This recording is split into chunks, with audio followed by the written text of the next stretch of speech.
નમસ્કાર, એશિયાના સૌથી જૂના અખબાર મુંબઈ સમાચારના ડિજિટલ પ્લેટફોર્મ પર હું છું આપની સાથે મૈત્રી। ચાલો નજર કરીએ આજના મહત્વના સમાચાર પર। રાષ્ટ્રપતિ દ્રૌપદી મુર્મુએ તમામ દેશવાસીઓને ઈદ ઉલ ફિત્રના અવસર પર શુભેચ્છાઓ પાઠવી। દેશભરમાં ઈદની ધામધૂમથી ઉજવણી, મસ્જિદોમાં નમાઝ પઢવા માટે લોકોની ભીડ ઉમટી।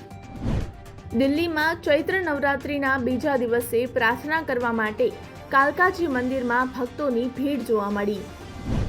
ભારતીય સેના અને આસામ રાઇફલ્સ સ્પીયર કોર્પ્સ હેઠળ મણિપુર પોલીસ, CRPF, BSF અને ITBP સાથે કાંગપોકરી, તેંગનોપલ, ચંદેલ, સેનાપતિ, જીરીબામ અને વિષ્ણુપુરમાં અનેક ઓપરેશન્સ કરવામાં આવ્યા। પંજાબ અને હરિયાણાની શંભુ અને ખલોઈ બોર્ડરને સરકારે પૂરી રીતે ખાલી કરાવ્યા બાદ 19 માર્ચે અટકમાં લેવાયેલા કેટલાક ખેડૂત નેતાઓ અને અન્ય નેતાઓને પોલીસે છોડી દીધા છે। છતાં ખેડૂતો પંજાબ સરકાર સામે મોરચો ખોલવાની તૈયારીમાં। યુક્રેનમાં ચાલી રહેલા યુદ્ધ અંગે રશિયાના રાષ્ટ્રપતિ પુતિનના વલણ પર US રાષ્ટ્રપતિ ડોનાલ્ડ ટ્રમ્પે નારાજગી વ્યક્ત કરી। સુપ્રસિદ્ધ યાત્રાધામ પાવાગઢ ખાતે દર્શન કરવા માટે આવતા માઈ ભક્તો માટે સુવિધાઓમાં દિન પ્રતિદિન વધારો, જે અંતર્ગત શ્રી કાલિકા માતાજી ટ્રસ્ટ દ્વારા એક સાથે 600 થી 800 યાત્રાળુઓ બેસીને જમી શકે તેવા અન્ન ક્ષેત્ર ભોજનશાળાનો ગઈકાલે પ્રારંભ કરાવવામાં આવ્યો।